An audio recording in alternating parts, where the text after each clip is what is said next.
Baik, assalamualaikum Bu Opi. Kelihatannya Bu Opi sedang ada masalah nih. Ada yang bisa saya bantu, Bu Opi? Waalaikumsalam, Pak Nasrul. Iya nih Pak, saya sedang ada masalah ini dengan murid Mhm. saya di kelas. Iya. Kira-kira Bapak ada waktu tidak ya untuk kita bercakap-cakap lah seperti itu Pak, bertukar pikiran. Mhm. Kira-kira Bapak ada waktu tidak? Iya. Alhamdulillah Bu, kebetulan untuk hari ini saya ada jam kosong nih Bu, tidak ada jam KBM. Ada masalah apa ya Bu Opi ya? Begini Pak, di kelas saya itu ketika saya memberikan tugas, kok saya lihat beberapa murid saya itu orangnya ikut saja. Mhm. Mereka kok ketika mengerjakan tugas selalu mencontek pekerjaan temannya seperti itu, Pak. Mhm. Mhm. Saya Iya. lihat, ketika saya lihat mereka bingung gitu, Mhm. ternyata mereka sudah mengerjakan tugas dan Mhm. melihat, pekerjaan temannya yang sudah selesai Mhm. gitu, Pak. Oh, Nah, iya memindahkan itu gitu? salah satu masalahnya, Pak, yang saya hadapi. Mhm. Oke, baik, tadi Bu Opi bilang ada beberapa siswa yang sering mencontek pekerjaan temannya gitu Bu ya, ketika diberi tugas. Nah, apakah Ibu sudah menelusuri penyebab dari masalah ini kira-kira kenapa ya anak-anak mencontek? Nah, pada saat itu juga, saya menyamperi anak-anak tersebut, Pak, dan kemudian langsung Mhm. saya tanya, "Kenapa kok kalian mencontek? Kenapa tidak mengerjakan sendiri? Ini Mhm. disuruh mengerjakan kalian tugas, ini tugas individu, kalian harus mengerjakannya secara mandiri, jangan, Mhm. mencontek, pekerjaan temannya." Dan, Oh. secara spontan, Mhm. beberapa dari murid saya Mhm. tersebut memberikan jawaban, eee, ada yang, mengatakan, "Saya nggak ngerti Bu, gimana saya mau ngerjain, orang saya nggak ngerti, daripada saya tidak mengerjakan, nilai saya kosong, ya akhirnya saya nyontek Bu." Ada salah It satu, dari murid saya yang menjawab seperti itu, Pak. Mhm. Mhm. Jadi Bu Opi sudah mengetahui mengapa mereka mencontek gitu Bu ya, jadi memang, itu alasannya Bu ya anak-anak itu ya? Iya Pak, seperti itu. Nah, kira-kira seperti apa sih kondisi ideal yang Ibu Opi harapkan nih, yang ada pada, mereka itu inginnya seperti apa? Tentunya kondisi ideal yang saya inginkan ya mereka mampu mengerjakan apa yang, saya berikan, soal Mhm. atau tugas-tugas yang saya berikan, mereka mampu mengerjakan sendiri, mereka mengerti, Mhm. sehingga mereka tidak mencontek lagi, pekerjaan temannya tersebut, Pak. Mhm. Nah kalau begitu, apakah ada yang bisa Bu Opi lakukan nih untuk mengatasi masalah tersebut ini? Nah, setelah saya bertanya dengan beberapa anak tersebut, saya jadi berpikir, eee Mhm. Mereka tidak mengerti, mereka nggak ngerti katanya mereka, "Saya nggak ngerti Bu, gimana saya mau Mhm. mengerjakan, orang saya saja nggak mengerti." Dari situ saya berpikir, "Oh sepertinya kok ada yang salah ini dengan pembelajaran yang saya berikan kepada mereka, pembelajaran yang saya lakukan di kelas." Mungkin salah satunya adalah metode atau model pembelajaran yang saya terapkan ketika pembelajaran. Sepertinya ini yang salah ada, pada model atau metode yang saya lakukan di kelas. Saya berpikirnya seperti itu, Kak. Iya, berarti Bu Opi tadi sudah mengetahui masalahnya mungkin modelnya gitu ya, atau metode pembelajaran yang, Iya, berhasil gitu ya. Nah, kira-kira apa sih, model atau metode pembelajaran yang bisa mengatasi masalah Ibu ini? nah, Biar bisa berhasil gitu? saya berpikir, sepertinya saya harus, memakai sebuah model atau, metode pembelajaran yang mampu membuat si anak-anak yang tidak mengerti ini, jadi mengerti, sampai mengerti. Nah, saya kira metode yang tepat atau model pembelajaran yang tepat adalah model Mhm. pembelajaran PBL Mhm. yang dikolaborasikan dengan pembelajaran berdiferensiasi.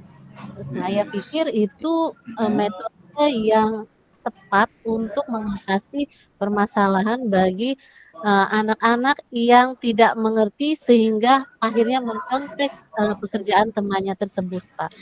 Oke, baik Ibu. Sebelumnya model, PBL yang tadi yang kata Ibu sampaikan itu berarti Ya. pernah dilakukan Bu ya? Mungkin di Nah, kelas, yang lain gitu Bu? iya Pak, betul sekali. Seperti apa Bu? Ketika beberapa minggu yang lalu, saya sempat menggunakan model tersebut di kelas yang lain, eee dengan model tersebut saya memberikan, sebuah permasalahan karena PBL itu kan kita harus memberikan Mhm, sebuah permasalahan mhm. terlebih dahulu ya, Pak, ya. Iya, betul betul. Kemudian, saya kombinasikan dengan pembelajaran berdiferensiasi, saya bagilah, siswa-siswa dalam kelas, sesuai dengan kelompok-kelompok berdasarkan kebutuhan belajar mereka, Pak. Jadi, Mhm, mereka saya pisahkan nih yang kemampuannya lebih tinggi, berapa, kita masukkan ke kelompok berapa, yang kemampuan, pemahamannya sedang kita masukkan ke kelompok berapa, dan yang kemampuannya rendah kita kelompokkan menjadi, kelompok berapa, seperti itu. Sehingga nanti akan kelihatan anak-anak yang benar-benar kurang, ini nanti akan saya berikan, bantuan khusus, sebuah bimbingan pembelajaran yang benar-benar kalau dalam pembelajaran berdiferensiasi itu kan, kita adanya bantuan secara scaffolding ya, Pak, ya. Jadi, mhm. pemberian bantuan dengan sedikit demi sedikit dikurangi bantuan tersebut sampai si anak mampu mengerjakannya sendiri, seperti itu ya, Pak, ya. Nah, dengan hal itu saya yakin anak-anak yang tidak mengerti akan mengerti dengan apa yang saya sampaikan, seperti itu, Pak. Nah, tadi kan Bu Opi sudah mengetahui model, kemudian metode pembelajaran yang akan digunakan. Nah, tahu juga tentang keberhasilan. Nah, kalau misalkan dari angka 1 sampai 10 nih, menurut Bu Opi berapa tingkat keberhasilannya nih model atau metode yang akan Bu Opi lakukan di kelas nanti? Ya, saya yakin, nilai 9 itu, mampu saya capai untuk, model, dan metode pembelajaran ini, Pak. Baik baik baik. Nah, selanjutnya rencana Ibu nih, untuk selanjutnya gimana nih langkah-langkahnya nih? Ya, tentunya saya akan menerapkan model dan metode ini di kelas eee, yang tadi saya, eee, sudah ungkapkan, di kelas yang anak-anaknya memang suka, sering Baik. mencontek gitu. Saya akan terapkan itu metode dan model pembelajarannya, secara, konsisten, eee, dan, mungkin tidak hanya itu-itu saja, akan mengalami perubahan, saya akan melakukan variasi pembelajaran, disesuaikan dengan materi dan, kondisi siswa tentunya, Pak. Oke oke. Nah, nanti kemudian kapan nih Bu Opi bisa melaksanakan rencana itu? Tentunya secepatnya, Pak, karena untuk kelas yang akan saya, perbaiki ini, hari Jumat besok ada jam, saya akan masuk Mhm ke kelas mhm. tersebut dan saya akan secara langsung menerapkan model dan metode tersebut di kelas tersebut. Gitu. Nah, komitmen apa nih, atau komitmen seperti apa yang akan Ibu Opi lakukan nih agar rencananya berjalan dengan baik? Oke, tentunya, komitmen yang akan saya lakukan, saya akan terus, mengembangkan diri saya, kompetensi diri saya akan terus mencari informasi tentang apa saja sih model dan, metode pembelajaran, dengan, contohnya dengan mengikuti pelatihan-pelatihan atau mengikuti praktik-praktik baik, sekarang kan sudah banyak ya, Pak, ya, di LMS juga banyak, ataupun yang, pelatihan-pelatihan yang dilaksanakan oleh, eee, pihak-pihak swasta kan sekarang banyak ya, Pak, ya.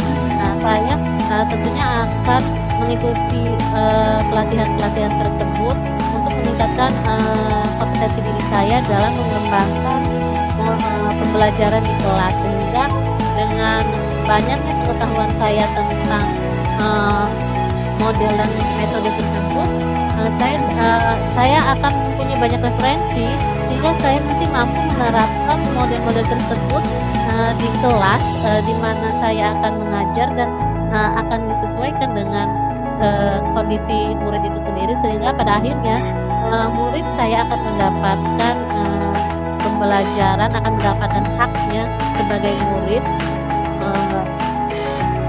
Mereka dapat belajar sesuai dengan kebutuhannya masing-masing. Nah, seperti itu Bu ya. Nah, tadi kan terkait dukungan Bu ya. Tadi Ibu akan meningkatkan kompetensi Ibu gitu ya dengan melakukan kegiatan-kegiatan gitu ya, dan sebagainya. Nah, kalau dari sekolah apakah ada dukungan gitu dari pihak lain gitu Bu? Untuk kalau dukungan untuk sarana dan prasarana untuk di sekolah saya sudah mendukung ya Pak ya. Untuk dukungan dari kepala sekolah, rekan sejawat juga sudah mendukung. Hanya saja tinggal konsisten dalam diri saya saja untuk melakukan hal tersebut. Gitu. Tinggal praktek Bu ya. Ya, tinggal prakteknya. Nah, Ibu Opi ini memang sangat kreatif ya. Oke, kemudian saya harapkan semoga rencana yang Bu Opi lakukan ini memang dapat memberikan perubahan yang terbaik buat siswa Bu ya. Nah, bagaimana sekarang perasaan Bu Opi setelah kita berbincang?